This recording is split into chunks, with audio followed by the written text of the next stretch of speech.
Welcome everyone to the new CCA Live webinar, What Does This Mean for Our Success?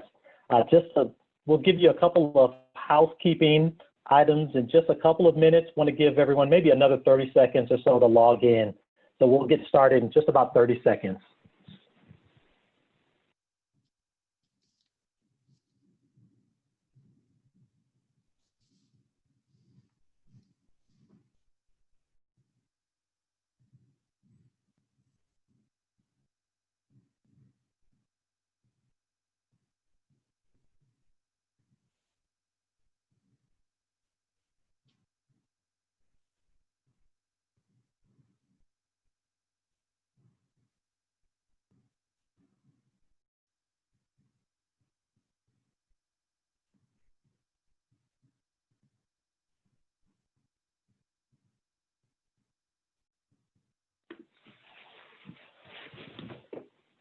Welcome, friends and colleagues.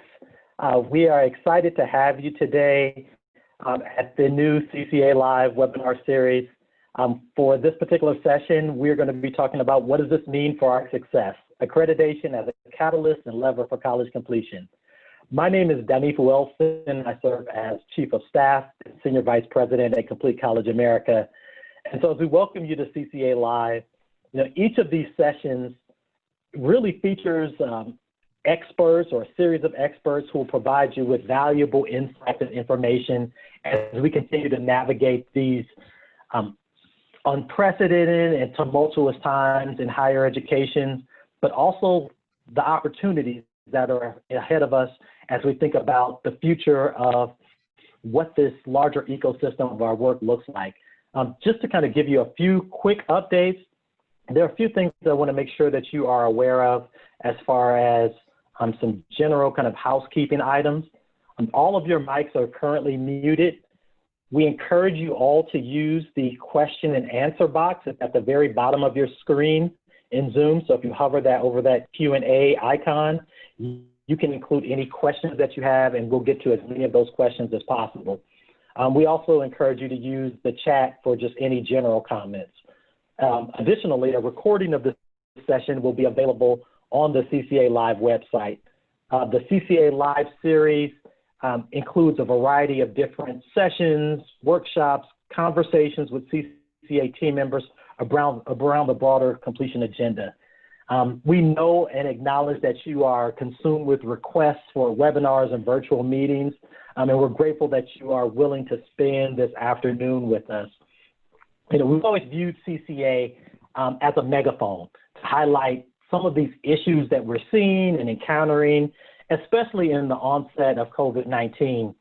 For those of you that may not be as familiar with CCA, if you can go to the next slide, we are an alliance of states that really includes practitioners, faculty members, system leaders, governors, legislators, all committed to our larger effort around college completion and student success. And this has been a very concerning time for us because the past 10 years of our existence has been about how do we add a complementary role to access to higher education and ensure that students are completing. And of course, that can't be done without partnerships with individuals and organizations like the accreditation agencies and organizations that you'll get a chance to hear from today. So we're excited to think about what this means, what this moment means for us, especially as we've spent so much work and so much time trending upward around college completion. And in this COVID moment, in this moment of racial equity and thinking about social justice around our institutions and what role they play, we want to make sure that this college completion agenda doesn't fall off a cliff. So today we are very pleased to be joined by three amazing panelists, each of whom represent our larger kind of set of accreditation organizations. We have Karen Solomon, who is the Vice President of Accreditation Relations and Director of Standard Pathways for the Higher Learning Commission. We have Mac Powell, who is the Senior Vice President of the Northwest Commission on Colleges and Universities. And we also have Larry Irvin, who is the Chief of Staff at the Southern Association of Colleges and Schools, Commission on Colleges. And we know that we can spend a lot of time going through all of their amazing backgrounds, but I know that you are here to really get into a conversation around the big issues and the overarching issues that the accreditation agencies have been wrestling with, thinking about, and what opportunities exist. So with that, we're going to go ahead and allow each of our panelists to do a little bit of framing around how they've been viewing this moment, specifically around the impact of what we consider to be dual pandemics of COVID-19 and our goal for more equitable outcomes within that larger context of college completion. So I'm going to turn the floor over to Karen, then we'll hear from Mac, and then we'll hear from Larry, and then we'll go ahead and open up to a larger dialogue. So welcome, my friends. The floor is yours.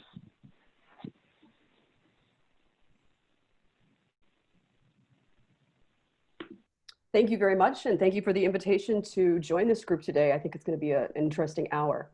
The Commission's been working on issues of student success for many, many years, but we've had grants from the Lumina Foundation for the past 4 years.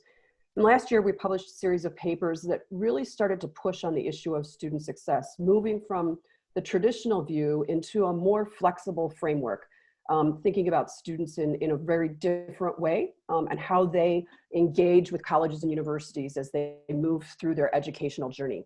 We'll move on to the next slide. And with that, we identified 3 major areas of learner dynamics, one being learner intent. What is the learner intending to do when they join an institution or another educational provider, things like that? It may be that they're there to complete a degree. It may be that they're there to gain an employment in a different position or advance or things like that.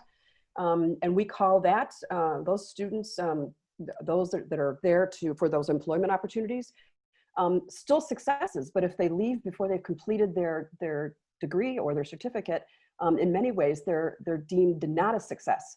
Some students may join your institutions for just a few semesters because they want to gain some credit before going on to another institution and transferring in a different way, but if they've achieved what they've wanted to, that's success. We need to figure out how to capture learner intent, and that's a focus of conversation going on in our office and also with our institutions and other national leaders in higher education. How do we start to capture that and understand what learner intent is? Also looking at learner outcomes. We're thinking about how those outcomes are established for learners and what their outcomes may be, instead of just forcing outcomes onto them. Having students and learners beyond just being students enrolled in the colleges and universities, but learners out in a broader society, gathering knowledge and how do they weave that together. And lastly, thinking about a learner profile, not just a transcript, but how do you take that knowledge and build it into a different type of profile. Some national organizations are working on something of a student record of sort, that a student it's portable with the student instead of being housed at one institution or another. I'm gonna go on to the next slide. We're right now in the midst of building our next strategic plan and thinking about outcomes and student success and things like that. But as we started to work through the issues in student success and we started thinking about our plan, we also started focusing on equity more than we ever had in the past. And we've done several things in the past year. We just completed a survey on student access and success and what institutions are doing about it. We're in the midst of analyzing that at this point in time. We've also opened up discussions about what disaggregated student populations should look like as institutions are evaluating their efforts in student completion, and also evaluating and building right now a student right to know guide, so that there's one point of information for students to understand what their rights are at institutions, and thinking about different populations, traditional age students, veterans, working adults, and things like that, as we start to think about how to engage with our institutions and have more of a focus as an agency on students and their needs. That's typically been housed over with the institutions themselves. Next slide. We have had an impact, the coronavirus has had an impact on our office. We've adopted some temporary policies so that we could provide more flexibility. We gave distance education waivers and approvals to institutions that are just moving into distance education and asking them to update us on what they're doing and what their efforts are and how they're providing quality education.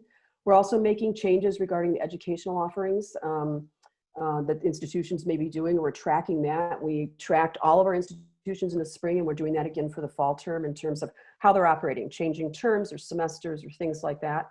And we also changed the way we evaluate the criteria for accreditation with this and moved to virtual visits, virtual evaluations, and then verification visits starting this spring and moving into the fall. Next slide, please.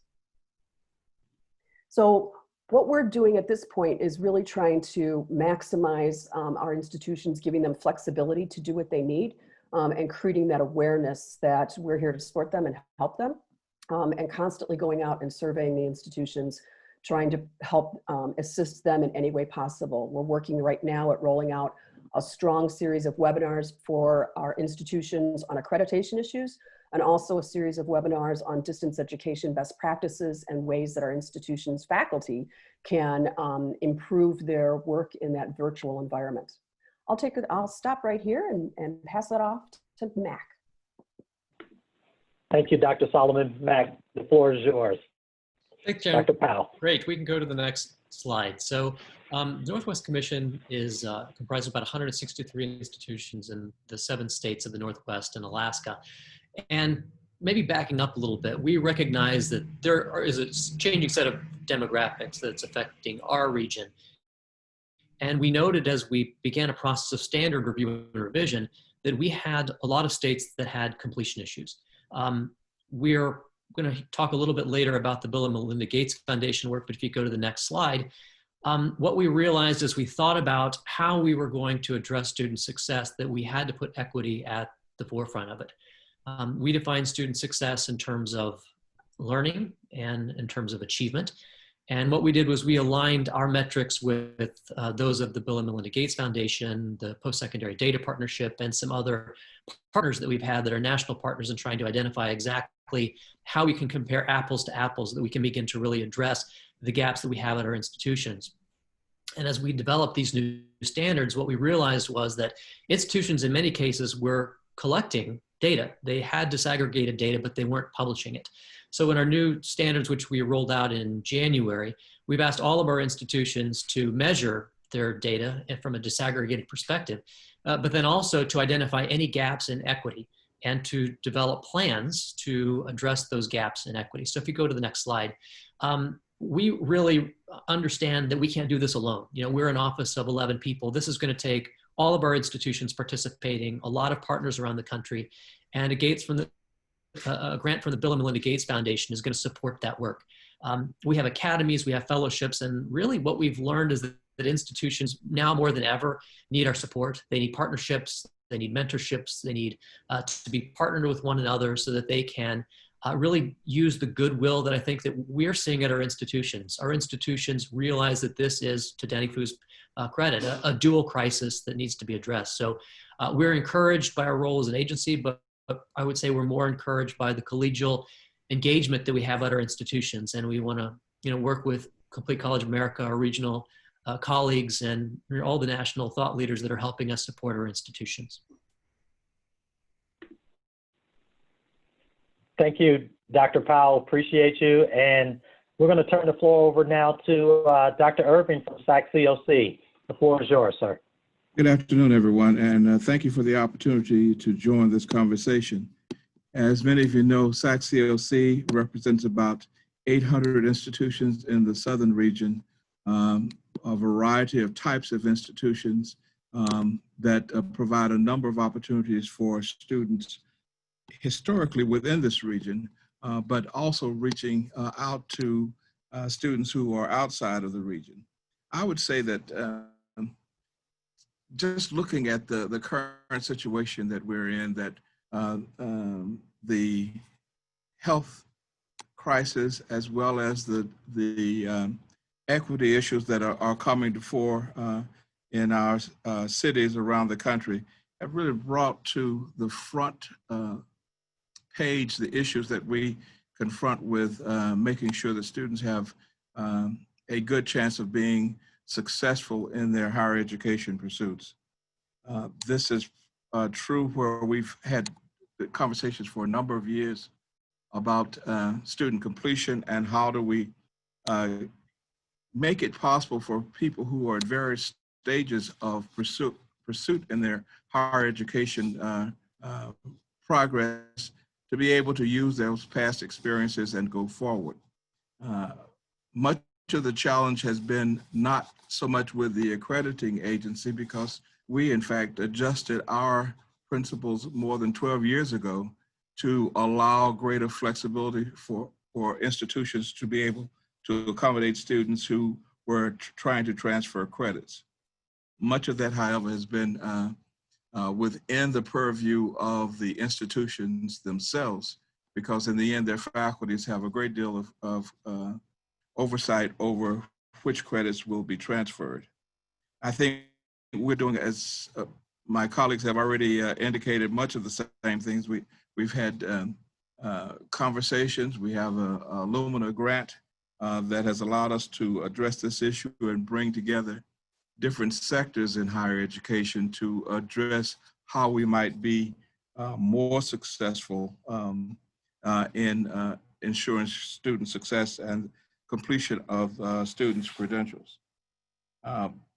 Within the context of those discussions, we have talked about the need to disaggregate data, as has been mentioned before, so that we can look more closely at students coming from different sectors and different backgrounds to determine how we might be of assistance so that they might have access and be successful in their post-secondary pursuits. We changed our principles most recently, our principles of accreditation in 2018, to provide even more flexibility for institutions to be able to accommodate students who, for whatever reasons, might have changed institutions and were attempting to transfer credits from one or more institution to another institution to gain a credential or to finish a degree. We've had varying amounts of success with that. Most recently, I guess, as a result of the pandemic, we've been in conversation with our institutions about their flexibility in terms of accepting credits from other institutions that will allow students a chance to be more successful. I think too, just given where we are, not only with the pandemic and with what's going on with the equity issues, there is just a general sense that we are going to have to break down some of the barriers and walls that exist between and among institutions and institutional sectors in order to accomplish this goal. And I think that played out recently in the Department of Education's decision to classify us all as institutional accreditors rather than regional accreditors. And it'll be interesting to see how that plays out over the next years as we work together collaboratively to provide more opportunities for students. Thank you very much, Dr. Irvin. And I each of you an opportunity just to kind of frame the conversation. You know, I want to make sure that we use as much of our time as possible just to jump in and get as many questions answered. You know, and I think it's important to kind of share how this discussion is. We know what institutions are dealing with right now. You know, they were working through the COVID environment, quickly moving to online modalities, you know, thinking about what enrollment will look like for the fall. Then, of course, on your end, I think many of you have just shared that there are these conversations around, you know, what does this mean for my site visits? And you know, what does this mean if I was in the middle of, you know, my, you know, our QEP plans and all of these other kind of nuanced things that are taking place at an institutional level. But someone on a previous said, you know what, I don't know what this means for our success moving forward. Because this conversation is not a short-term one. This is about what the future of higher education. And so I'd really like to start off this conversation by asking a question, and just in the spirit of candor, we've had different connections with all of you on the line. Mac, we're involved in projects together. Karen, HLC is one of my, I used to be at an HLC institution and have served as a peer reviewer, and Dr. Irving and I have a long history, having worked at HBCUs and worked at institutions that fall in the SACS region. And my question is about the future. Like, how do you view it, accreditors playing a role in the acceleration of the transformation that we know needs to happen in light of these doing? So, not just the short term, how do we help institutions move to this moment, but is your organization, is your agency thinking about, kind of some sacred cow education that might need to be revisited for us to really ensure that our institutions are sustainable, not just for next year, but for the next decade? And so I welcome anyone to kind of jump in on that. Denfu, that was one of the things I kind of touched on when I mentioned the fact that we are reaching out to our member institutions to ask them to be more flexible. Some hesitancy among some institutions about signing on with the interstate passport, for example. While we fell short of asking them to do that, clearly our conversations are moving in that direction. And we've had varying responses, as you might imagine. But I think there is a clear recognition that going forward is what we've seen in the past. And again, that is not for the short term. And so the investments will have to be made to make sure that not only do you have the resources, the physical resources in place, but that you've also done in terms of professional development to accommodate the new normal that we. At HLC, we had a national think tank convened for 3 years to help us really understand changing landscape that's out there. And some of the folks that we brought were onto that think tank were from institutions. Others were thought leaders in other sectors of higher education. And they really pushed the umbrella quite a bit.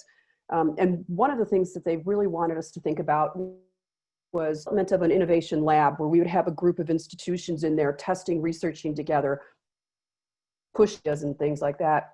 And we have funding for that from the Lumina Foundation, and we were ready to get that off in March when we had to cancel the event and go to remote work. But we're really rethinking that now and actually thinking small select group, thinking about innovation. We're going to flip that whole concept and ask our institutions to inform us what they've been doing in terms of innovation, what's working well, what would they need some additional support on, and things like that. We recognize that, and even when I go back to that concept of these learners are going to move through our institutions, gathering different pieces in different ways, which goes to Dr. Urban's comments about transferability. We need to think about that in different ways. We had a policy on our books regarding consortial relationships between accredited institutions. It wasn't required. We've removed that policy so that our institutions can engage with one another more easily than having to go through an approval process or a notification process with us. Recognizing that partnering across institutions is going to be something that we really need to encourage. Yeah, I think those are all great examples. I think for us, it goes back to, we have a new president for about 2 years. And one of the things we talk a lot around the office is purpose versus process. A lot of accreditors for a lot of years are really focused upon, what a report looks like and when it gets submitted and, the technicality of the visits. And those are all important things. They're required by the department. But I think we as a staff get a lot more value out of the multi-qualitative relationship we have with the institution. I mean, that's an old Peter Ewell quote, you can be compliance focused or you can be quality focused. And, so we kind of go back and forth, I think, as agencies, but I'd say that the North really made a concerted effort to be a lot more focused on the purpose and the quality of the engagement we have with our institutions. That's why we went from, I think, 130 some standard elements to 50. We basically just try to hone down everything we do. Every conversation we have is about student success. And, getting back to kind of one of the kernels of the question you asked, Daniel, who was about, how do we support long-term transformation? I think it has to be in every conversation. I think you can't this can't be a conversation that we have for this month, this week. It really needs to be embedded. So it's embedded in our standards. It's embedded in our processes. We recognize that our institutions are not going to look like they looked like even a year ago. Our institutions, how we work with our institutions is critical. I think it also requires having a little bit different perspective. I think so rather than us being the experts all day, all the time, we've brought in people from Complete College of America, AGB, SHE, and CHENS, really trying to find the best minds out there that are on the cutting edge of how we can support our institutions and making that, and in some ways redefining what the baseline is to supporting our institutions and what, getting to that third point you mentioned in your question, Danny, what are the sacred cows of higher education? I think just being able to convene a conversation, accreditors, I think it's very critical. We've seen a lot of change in the state of Alaska. Some of you are there. The governor decided to cut the budget $120 million, and that was an amazing structural challenge for us. So as an accreditor, being able to go into the situation and have a conversation to convene all this work through them with the idea that as accreditors, we're not going to be the barrier to transformation. We're going to be the supportive element around which and through which this transformation. I think you're exactly right that we will be a part of the form, will not be driving the process. I've been in higher education for about, more than 45 years. And I can tell you that it is a matter of perspective. Has driven how we interact and how we dealt with students who come to us. It has been a fairly dramatic change, but it hasn't been fast enough. And I think what you're going to see is an escalation of the rapidity of the change as we actually take a more of an introspective look at higher education to say, what is our purpose? I mean, our purpose is not to success, but to provide pathways for them to gain the experiences and successes that they're looking for, why they come to us in the first place. One of the mentioned, Dr. Irvin, earlier in your comments was about the state passport, and so the idea, broadly, just seems like a no-brainer. And there have been a lot of organizations, and I know WICHE is working on the interstate passport, but now we are seeing so many students that can't come back to school, and they're making these very hard financial families about, can I go to my out-of-state institution? Can I go back? Can I start there, or should I now look at a community college? So that idea around transfer of credit, I think, has risen dramatically. Are you thinking that this is something that will need to be accelerated around this idea of comprehensive transfer systems? I think you alluded to that, Dr. Urban, but I want to make sure I'm clear what that looks like in the short term, especially considering COVID. Yeah, I think it's going to be accelerated. And part of, when we go back and look at our principles, as we just went through things that have been long-standing principles that have driven our work over the years.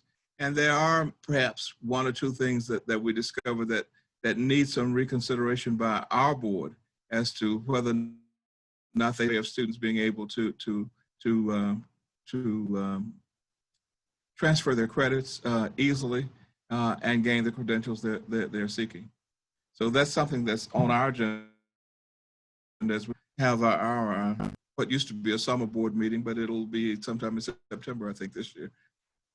At HLC, we just had a conversation this week with a group of 10 institutions that are working on guided pathways and trying to create that flexibility that students could move easily across those 10 institutions. They're revising their majors and things like that. This is a group of community colleges. Received information about this. Our first reaction was, oh, this is different. Step back and push ourselves to sit down with these institutions and talk with them about what they were doing so that we better understood it and realized, eventually walking away from that first reaction to realize this is not a significant change. It's just a modification, and it streamlines for students their ability to move around institutions and to move forward into an upper level more seamlessly than they had before. But it takes that practice to ask the questions, respond to something that's unusual for us. One of the things I think, Karen, that I'm seeing among particularly small private institutions is that they are coming together themselves, forming little clusters. Right. So that they can, in fact, not just the community colleges, but particularly the privates, small privates, to fund their operations and allow greater flexibility for. And in our region, we actually, our office, we actually encourage institutions right now that if they don't have strong practices in distance education, to find other institutions and to partner with them so that there can be a more seamless way of students still moving forward in their educational journey, but sharing across institutions in different ways, and hoping that our institutions will take advantage of that opportunity to really help the students. Yeah, I'd say in the Northwest, we've actually seen a significant statewide effort around, essentially getting high school graduates in, their sophomore or junior year, essentially when they transfer to the, senior vocational institution. And it's produced some governance challenges. It's produced some institutional, challenges in terms of quality. But I think that, getting back to one of the reasons, equity challenge. The question of equity, I think, gets lost a lot of times in these transfer conversations. I think it's even more pronounced at our institutions with really the reliance on technology right now. We have 12 tribal institutions, and each one of them are telling us that many of their students are struggling with the implementation of technology. Our Hispanic serving institutions that are in more rural areas as well. Technology is a challenge. And so in this age where we're trying to increase, obviously I want transferability of credit. I think we also have to acknowledge the mode of delivery and how that's affecting us right now in our institutions. Absolutely. And one of the things, when you talk about some of our larger issues around equitable outcomes, one of the, I'm looking here at our chat, and Karen responded to your point about who's expected to innovate. And so I think now there's a conversation, not just at a student level, but at an institutional level around what does it mean to be more equity minded. And so I'm interested in, the exacerbation of the already existing problems that we knew existed, and the problems that we knew were already in front of us and that our institutions are facing.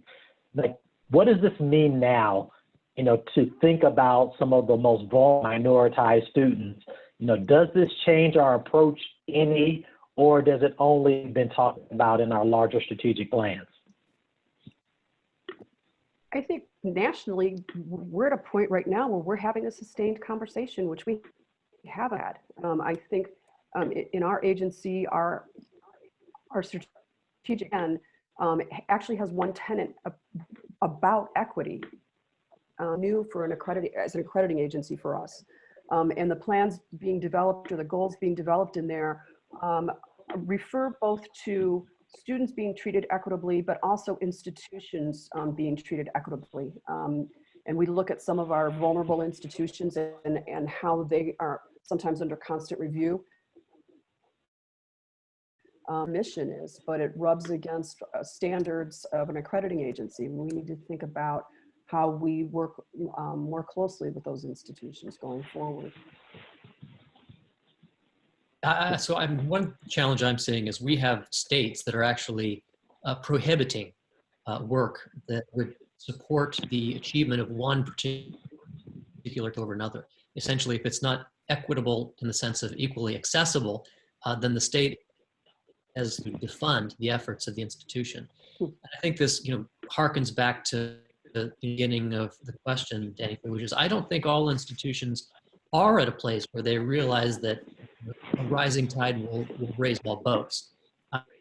Certainly in many of our states and many of our institutions, while completion is improving, completion for African American students, for tribal students is declining. So I just think that we're not there yet. We're becoming there. I think these conversations, to Karen's point, it is sustained. I think we all have to have, I think there's a lot of data skepticism that they look at the data and they don't necessarily believe it. How great the equity disparities are, what's going to be required to get us to improve. I don't want to say that we're in the middle of the work yet. I think we're only at the beginning. I think we're only framing the conversation. I think we're only beginning to explore what it's going to take.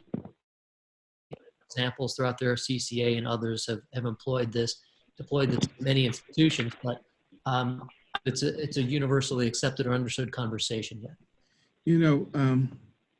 We're really shifting periods here.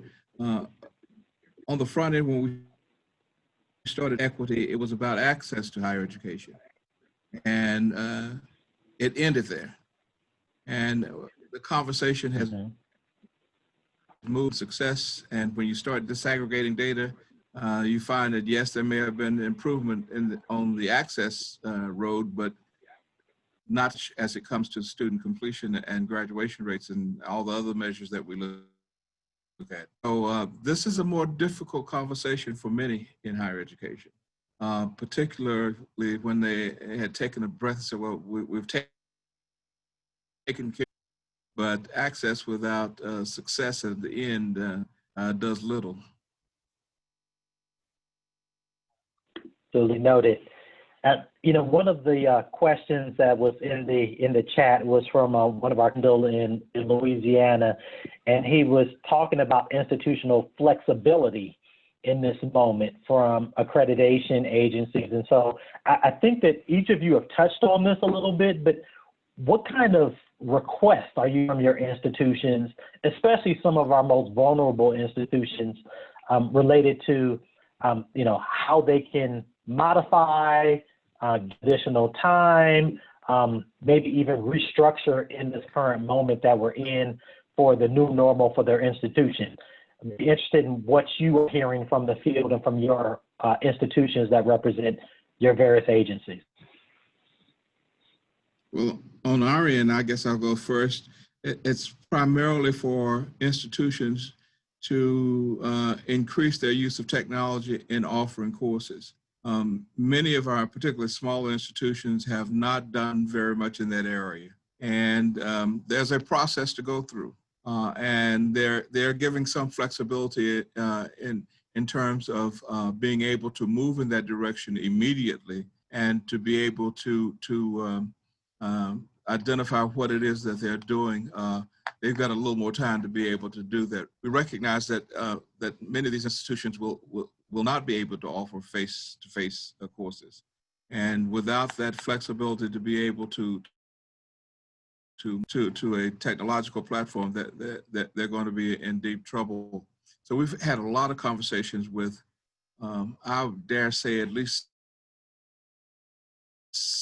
about the kinds of things they want to do and to make sure that they are keeping us informed about what they're doing, because this is the front end of it, and we'll be able to defend what's being done on the back end. So we need to know what's going on and to work closely with the quality is not compromised, and that they are in fact being true to their mission, which is really what it's all about. Karen, Mac, I'll let either of you jump in on this. I'm sure there are some consistencies around the requests from institutions, but it might be different even on a regional level. So I'm interested in what you're hearing and seeing. I think we're seeing very similar things to what Larry is saying at SACS. And I think, the key, again, to Larry's point, is we want to respect the mission of the institution and our own implementation of our standards to allow them to best serve their students. I'd say the only, maybe the thing I've been seeing more and more lately is, the role of advising. An accreditor's role in, advising, it really has to do with getting back to collective bargaining agreements. We're seeing a lot of our state institutions rethink their advising model because in this age of COVID, being more online, the traditional advising models haven't been working. And that, in many cases, is part of a collective bargaining agreement. So, we're obviously engaging with all the parties in that to try to understand how it can be dynamic in addressing some of the strategic goals it has around student work. What's been interesting is that from the portfolio of institutions that I work with, some of the most vulnerable, fragile institutions are the ones that have been most quiet over the last few months. I think they're sort of hoping and waiting that they can get back to that normalcy of how they deliver education. So I've been reaching out to some of what they're working on and things like that. In the spring, we asked for all of our institutions to submit a notification of what they had done in terms of the semester or the term, and had they split it, had they gone to remote, this, that, and the other. We just gathered that information so we knew what was going on with our institutions. And at that time, we also asked, how were they maintaining business continuity? We're asking institutions now to notify us about what they're doing for the fall term. Those institutions, about 18% of our institutions did not have approval for distance education programs. And we've granted a waiver for this fall term, or if they submit some additional filing with us on how they will follow the CRAC principles of distance education, of best practice in distance education. So those have started to come in, and what's been interesting, I've been really pleased to see how some of these institutions have instituted faculty development over the summer, and the faculty are actually participating even though they're not on contract. How they've been working to get hotspots up, whether it's on their reservation or out in rural areas or things like that, providing students with computers. A lot of the federal funds were very helpful to these institutions. Otherwise, they wouldn't have been able to identify as ways to provide more support for the students. But the majority of those institutions really want to be back on campus this year. They know they're going to be challenged with distance education, and that's why we're encouraging them to join in some consortial partnerships with other institutions that could provide some of that those courses for those students. But if I can build off that, so how do we address that idea that institutions say, we want to be back in person? In some institutions, that's their brand. Right. Sell the idea that we're a small, unique environment, and that's what student success is about for us. And so I know that HLC, you talked about your work with Lumina and this larger kind of student success agenda and these accreditation standards.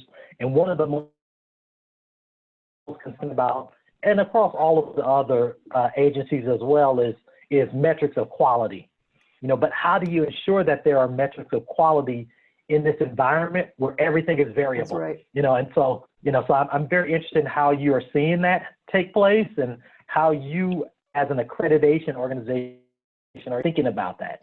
Well, that's a great point. And what we're doing is looking at some ways that we can support our institutions during this time. And so we're working to roll out a series of webinars about quality in education, partnering with another organization that provides a lot of distance education of development and training. And one of the work education available for faculty at institutions to understanding about a multimodality curriculum. What does a flipped classroom look like? That our institutions during this time when we know their budgets are really stretched and can't necessarily go out and train all of their folks and things like that, we want to provide some training opportunities for folks at these institutions to really work on developing a few folks that can be the trainers and help get that message across the institution. Time reiterating what our quality expectations are for institutions. Karen, that's one of the things that that we don't have to reinvent the wheel. There are folk out there who do it. And Right. the main thing that we have to do is ensure that folk who have not been have an opportunity for training and regular development, because it's not a one-time deal. Right, right. That this will have to be carried over for a while until the capacity is there in all the sectors and all the types of schools and those that are most fragile. Mm-hmm. And I'm encouraged by some of what I see with some of the higher education agencies pulling together consortiums so that some of the vulnerable institutions that you mentioned might have access to some of the resources that have been in place for a while at a number of other institutions. Right.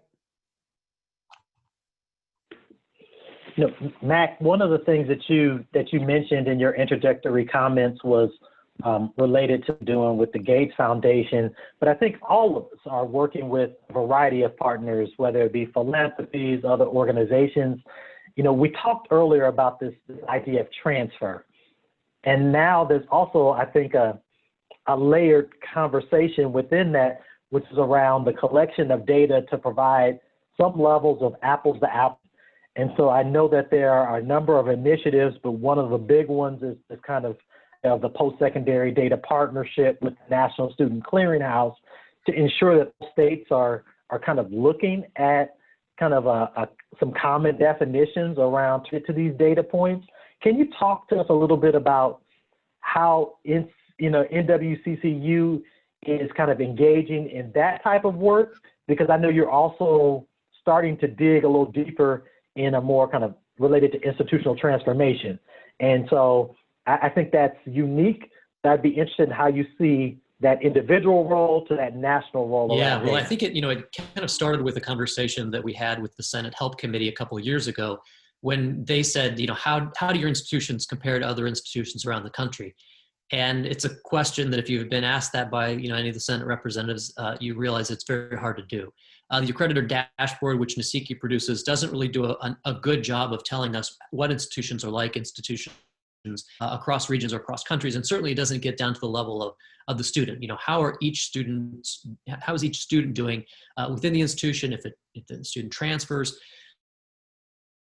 So systems out there, obviously the Voluntary Framework for Accountability, SAMS. There are repositories out there. The PDP does a good job of trying to draw in a lot of institutions from across the country, from across sectors. Obviously, the common terminology, I think, helps tremendously. We've seen a lot of our state systems realize that there's a lot of internal squabbling that might go in within a state system. It's, taking the data. People wonder why such and such is counted and why such and such isn't. I'm sure that you all don't have any of those problems out there where you are.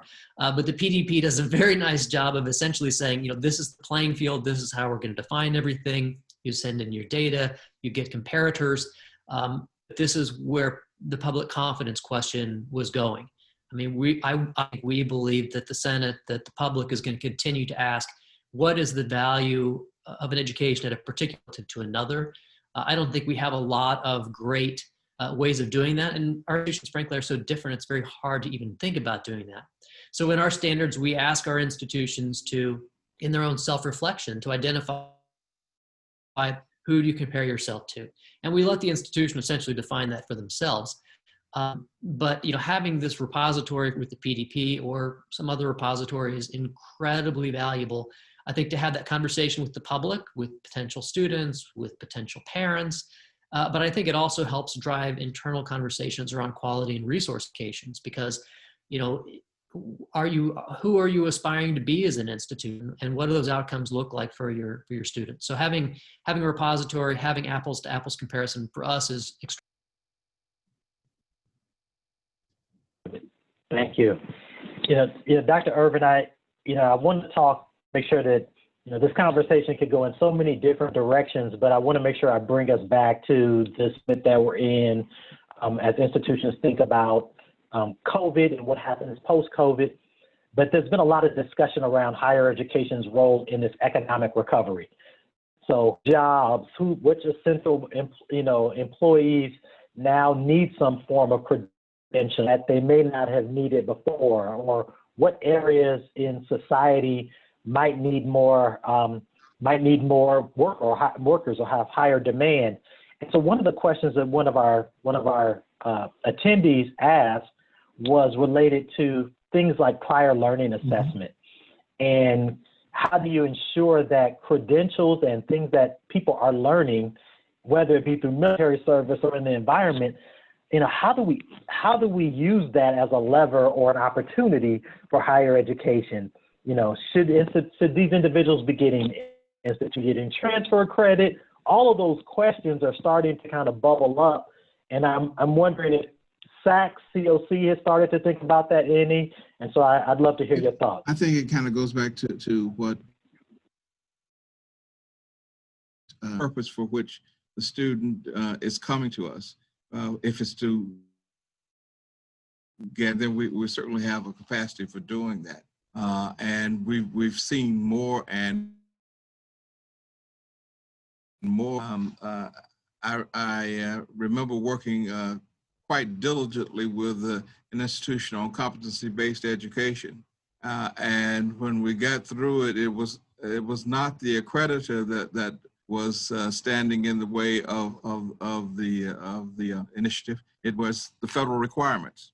So it's not going to be just one group, the accreditors or the institution. We're all going to have to have a conversation about this and agree on a playing field so that we don't disappoint and we don't mislead people as they are trying to get their credentials. You're going to find, might be imagined, more and more people in the medical profession. How do you do that? And how, I just had a conversation from an institution in Mississippi about nursing and how to get credit for the experiences that an individual student had. And that's something we'll have to talk through. But in the end, it's about quality and making sure that the quality of the experience is comparable to what is expected, and being able to measure that and to demonstrate it. I think we have the capacity to do it. It is out of the comfort zone for a lot of folks. But it's clear to me that the needs are already outpacing the available force. So we're going to have to find ways to be able to assess the competency of individuals and somehow some credential for it. I'll fall short of saying academic credit because I've been a faculty member too. Understood. As college president, so you've seen this to a lot of ends. I think you're trying to get in on this, Karen. That's why the concept of learner record is so important. You mentioned, military training, things like that. How does a learner package all of that and take that around with them? And that's what NASPA are working on right now, about how that learner record can become portable.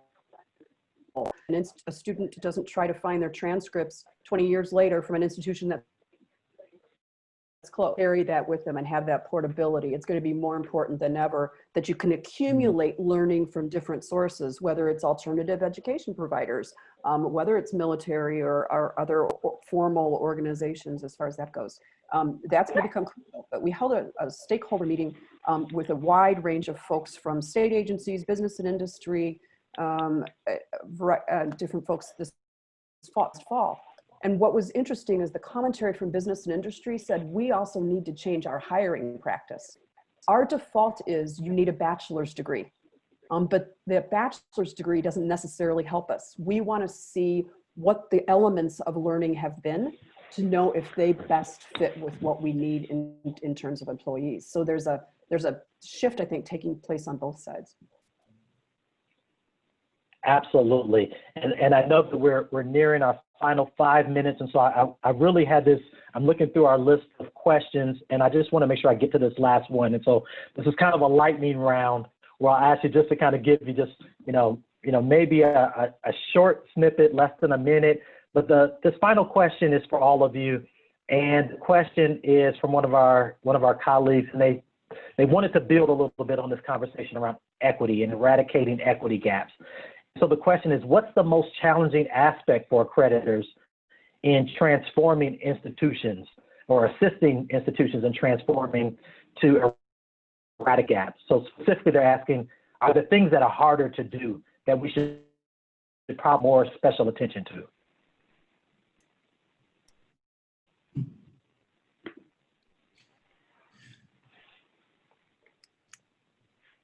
You know, my first response to that is that it's not one or two things. It's a comprehensive issue. Out one thing and say, well, if we do this first, then everything else will fall in line. It doesn't work that way. In order to deal responsibly with these issues, I think it takes a comprehensive. It's not just education. It's just not the workforce. It's not just healthcare, but it's all of those things that have to be addressed, and that's what makes it really challenging. That's one of the things that makes it challenging. Thank you. Yeah, I think that's absolutely right. It has to be a systemic issue. It has to be built into the strategic plan. It has to be built into all of our processes as accreditors. I think it has to know who you are and know who you want to be, so that you continue to assess, just like, you know, we want our students to know what they know. We need to know our institutions. They need to know who they are and where they're going. I think that we need to recognize that there are going to be people and stakeholders that push back, whether they're legislators or individual politicians or people looking for a pulpit. And I'd say that being consistent in our message and consistently focused that we are going to eradicate these barriers is essential for us as agencies. One of the papers we published last year regarding student success work was a piece about disaggregating student populations, and I don't think our institutions understand how to do it. We find in our Student Success Academy that even utilizing data is challenging for them, and so on the front end of the academy, helping them figure out what data they have and how to use it. Proposed was really a heuristic framework that looked at student characteristics and behaviors under three elements: financial support for those students, academic programs and the support for that, and also then student engagements. And being able to identify your populations and look through these various lenses, not just on the one lens of do they keep proceeding towards, but looking at what are the different barriers and how does that shape out different populations of your institution. And I think we need to keep focusing on that work and moving that forward. So really calling our institutions out to say, disaggregate your population, know where you really need to dive in and put onto those different populations. Thank you very much, all of our panelists. Not just thank you for your participation, but thank you for all that you continue to do in this space and representing institutions and ensuring that they are focused on the ultimate goal, which are our students. As we close out, just a couple of very quick updates and final comments. We look forward to continuing to partner not only with you as accreditation bodies, but also all of the individuals online to figure out how we can advocate for the needs to support our campuses and our students. Earlier, I showed you a map of our regions, and so if you go to completecollege.org, you can see which strategy director is responsible for your particular region or manages your particular region. We'd be happy to jump on a call and talk about what we're learning and identify practices that can be used to scale efforts in institutional transformation. A recording of this session will be made available on the CCA Live version portion of our website. We've had some amazing conversations previously. You know, if you didn't get a chance to check them out, you know, there's some great conversations with our president, Dr. Yolanda Watson-Spiva, and Charlie Nutt from NACADA, talking about comprehensive academic advising. Another conversation with Deborah Santiago of Excellency in Education, and a lot of conversations with organizations like ACRO and how they're helping institutions to build out their calendars and planning for the fall. So we thank you very much for everything you do. Thank you for joining us. You'll receive a short evaluation. Please let us know how you found value or how these workshops and sessions can be improved. and most importantly, continue to do the work that needs to be done for our students, onward and upward. Thank you very much from Complete College America. Goodbye.